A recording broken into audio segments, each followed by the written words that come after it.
welcome back to Pulse Social's podcast with Gabriel Kurniawan. This week we have two special Indonesian guests who are currently pursuing their studies in the UK. Let's welcome them. Hi Shannon, hi Adeline. Please introduce yourself. Hi, I'm Shannon. I'm 20 years old and I'm currently doing my undergrad studies in London. I was born and raised in Indonesia and I've been studying in London since 2020. Hi, I'm Adeline and I'm also in London doing my undergrad and I'm 19 years old. So, how have you been finding living in the UK? I think everyone here is very carefree and it's very diverse. I like it. How about you, Shannon? I enjoy it here. I feel like there's so many things to do. That's great. Is there any huge cultural differences in London versus Indonesia in general? I feel like, at least from the people I've met, the people in London are more of an open book here. Yes, I agree because Indonesians are brought up to protect their image. They're not as open as people in London. And what I also noticed is that people in Indonesia tend to take things lightly or as a joke. Yeah. What about sensitive topic like ED and mental illness? How familiar are you with eating disorder and other mental illnesses? Shannon? I would say that I know quite a bit about eating disorders and mental health issues. I've never experienced it firsthand, but I guess I'm quite familiar with it because I know a few friends who have gone through it or are still going through it. Right. You, Adeline? I'd say the same goes for me. I would say I've been familiar with EDs and mental illnesses since quite a young age, and I think it's because I go on social media a lot. But without social media, I don't think I would be as aware as I am right now. That's interesting. Has your perception and understanding changed since you came to London? Personally, I don't think it changed my perception of EDs and mental illnesses. However, I have to admit that I am more aware of the amount of people that actually struggle with these issues since living in London. I guess this has something to do with the fact that conversations about EDs and mental illnesses are way more common and normalized in London. But in my opinion, it is just less common to talk about these things in Indonesia. And the more I talk about it with my friends, for example, I get to see their point of view about these things and learn a thing or two from them. Okay. That's very interesting. But what do you think causes the lack of understanding and awareness in Indonesia, Shannon and Adeline? I think the education system and also the fact that there's very little talk about the issue. The education system barely discusses mental health, let alone eating disorders. I agree, and I think this should change soon because by opening discussions about mental health and EDs from a young age, children can learn to better understand and process their emotions, break down the stigma, and it helps them to feel safe to reach out for help when it's needed. So, you've never been taught about mental health or eating disorder, Shannon? Yeah, like Adeline said just now, I feel like the education system in Indonesia barely discusses anything about mental health or eating disorders. So, considering there is no education and awareness about eating disorders and mental health, do you think there is still a stigma in Indonesia around mental illness and ED that makes people ashamed to reach out for help or discuss about it? Yes, definitely. Talking about these topics are still heavily stigmatized. In Indonesia, people not only undermine eating disorders and mental illnesses, but as I mentioned before, Indonesians and Asians in general are taught to protect their image. And that's one of the biggest reasons why people in Indonesia are still either ashamed to reach out for help or feel discouraged to talk about it. I see. How about you, Shannon?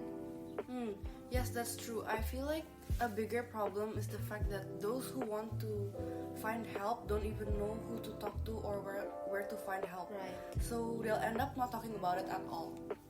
This is very interesting actually because I did some research for my blog the other day and I actually found very little to no information regarding free workshops, accessible therapy, and consultation to help others.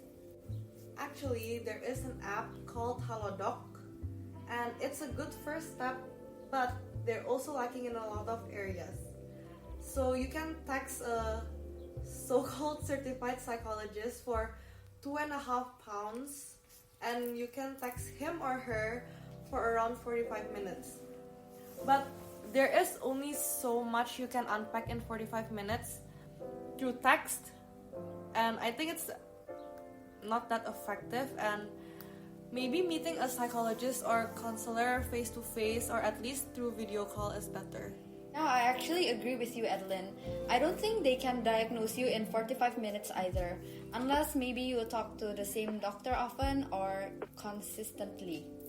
Do you think like one day Indonesians will reach a point where discussions around this topic is normalized? I hope so, but I think it's going to take some time for Indonesians to normalize this conversation, especially the older generation. The younger generation in Indonesia is already way more open to talking about EDs and mental health. And I think social media plays a big role in opening discussions about this topic. It helps us learn that other people experience the same problems, and knowing that you're not alone really encourages others to be more open about their struggles. Yeah.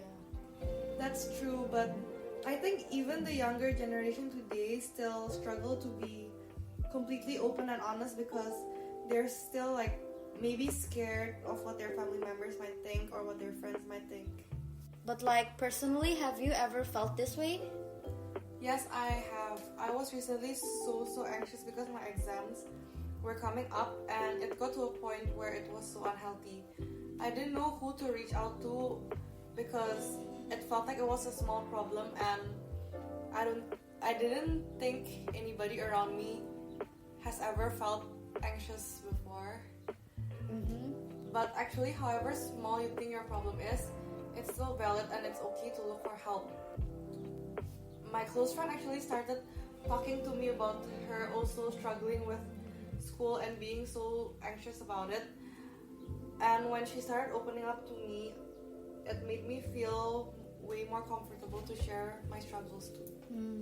I see.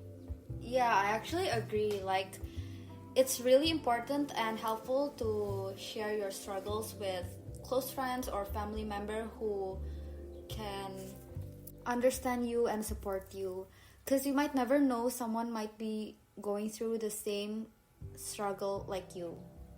That's so true, but finding the right person to open up to can be quite difficult. My friend told me that every year during Chinese New Year or family gatherings that her weight would be pointed out directly and bluntly to her face by someone who doesn't know anything about her diet journey. Since then on, she finds it difficult for her to open up to others regarding her struggles. Oh, but how is she now? I think she's getting better at it, but I think it's still hard for her to open up to people. Yeah, I see.